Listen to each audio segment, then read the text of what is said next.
Now, there's concern that women seem to be disappearing from professional working life as they get older. A new book aims to highlight the issue of ageism and why it affects women in particular. One of the co-authors, Jane Evans, joins me now. Good morning to you. First of all, I suppose I better ask about your personal experience in the professional world. Yes, for me, I've had a highly successful advertising career. In my 50s, I tried to re-enter the business after a couple of years' break and found that I was completely invisible to my industry, which was a surprise because throughout my life, the one thing that I'd always been able to rely on was my talent. But I became invisible and faced ageism to my face. And the book is Invaluable to Invisible. Was it something that you were aware of that you were experiencing? Could you identify and pinpoint exactly what was happening at the time? The book is actually called Invisible to Invaluable. Basically we're... Sorry about that. Written by me and Carol Russell. I found my experience and then actually started a movement to find out what was happening with other women. And when I decided to write about it, the last thing we thought the world needed was another book by a white middle-class feminist. So I'm working with Black author Carol Russell on the job, because this is actually an epidemic that's hitting all women.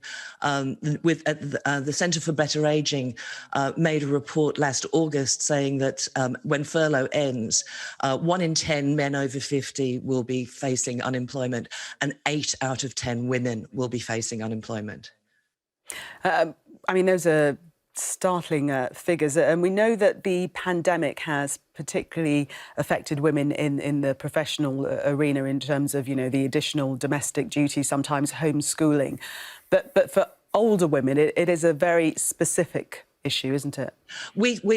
I think because women of our age have not appeared in the workforce before, there's a societal narrative that there isn't a place for us.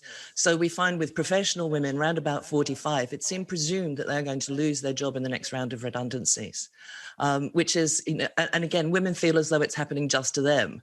And then when they realize other women, it's actually happening to them. And you ask younger women to look around their workforce, and no, they're not seeing women between the ages of 45 and 70. We all have to work till we're 70. We're going to live till we're 90. And yet we're expected to lose our careers halfway through our lives. So what are the solutions? Does the book provide any solutions or suggestions for women who might face this? First of all, for women to know that you are not alone. This is happening to all of us. And, you know, they say for millennials that the future of work is lifelong learning and multiple careers. We are saying to society, this is time to start now. So, for instance, we've started a thing with WPP and Brixton Finishing School, which trains midlife women in digital media, which there's a massive skills shortage of, and, you know, growth area. And so what we're saying is, let's start the lifelong learning and multiple careers. Let women start a second career. And for many ethnically diverse women, give them an opportunity to have a first career, a professional career. You described something as a midlife power.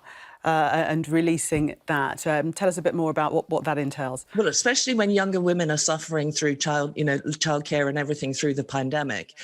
You know, women of our age get a great boost from the other side of menopause. We have more testosterone, we have more confidence, we have more energy. So to throw away this powerhouse of force is ridiculous, especially when we can do what we did before and pave the way back for these women that have lost their jobs in the pandemic. You founded the Uninvisibility Project. That's correct. Yes, that was started basically through my experience. I wanted to know if there were actually any women over the age of 50 creating ads in London. And that's specifically important because women are the one, the creative director is the person who decides who we see in ads. When I started the project, I thought it was just going to be my arena. Within 2 weeks, it became apparent that this was an epidemic, and it was across all areas, and it was very much a societal narrative that we do need to change. Jane Evans, thank you so much for speaking to us this morning. You are seen, we see you. Thank you very much. Thank you.